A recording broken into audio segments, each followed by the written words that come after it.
To the office this morning, there was a giant, when you all came in, was there a group outside? Holding up signs asking if I would talk to them for just 5 minutes, so I was happy to do so. And they are with a group called Invisible Children, and I told this group outside that I'd give them a minute to state their case. Oprah, thank you so much for having us. Basically, these folks out here have seen the story of 30,000 children abducted by a rebel leader named Joseph Kony. And they're out here in solidarity, and they have been out here for 6 days. This started 100,000 people worldwide.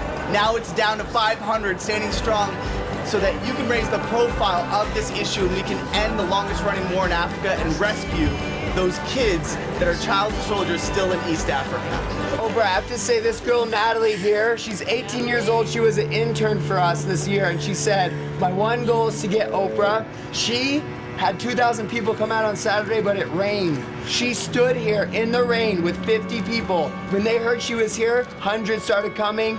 People are here from Mexico, Australia. Natalie's 18. Don't think you're too young. You can change the world any day. Start now. Start today.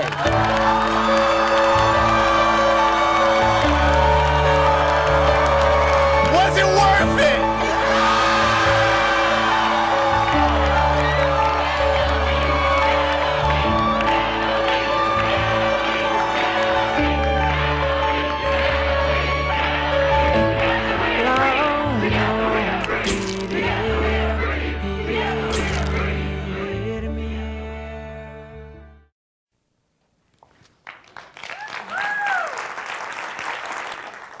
So you would think that this is the moment in my life, the pinnacle that made me an extraordinary.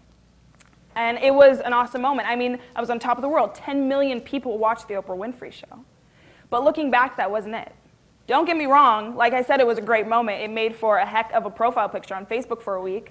But I had been extraordinary all along, and I wasn't alone. You see, even though my story was featured in this film, I was just one of 100 interns who worked their tails off to make this happen. I'm up in the air, but the guy that I'm sitting on his shoulders, he's my best friend. His name is Johannes Oberman, and Johannes worked with me from day one in Chicago. Just as long hours, just as many sleepless nights as I did. The girl on the right, her name's Bethany Bilesma. Bethany planned New York City and Boston, and they were seriously the most beautiful events that we held. The girl on the left, her name's Colleen. Colleen moved to Mexico, moved for 3 months to plan 5 events there, only to be kicked out the day before the events because of the swine flu. And then there was this family. This family, they didn't get to come to the rescue, they couldn't make it out, but they ordered 100 boxes of pizza for us, delivered them to the corner of Michigan and Randolph, where we were all silently protesting. You see, it was people like this doing whatever they could, simultaneously, single-mindedly, without a care to who was watching, that made this happen. It wasn't about us getting on Oprah, because when I got down from their shoulders, the war hadn't ended. It was about that bill. Oprah was just a checkpoint on the way to that bill. That bill was the point. That bill is what we had our eyes set on from day one. That was going to help us end Africa's longest-running war, and that is what brought 100,000 people out to the rescue event from around the world. And it paid off.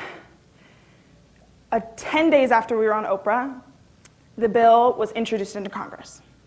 A year after that, it got unanimously 267 co-sponsors in Congress. And then 1 week after that, President Obama signed our bill into law.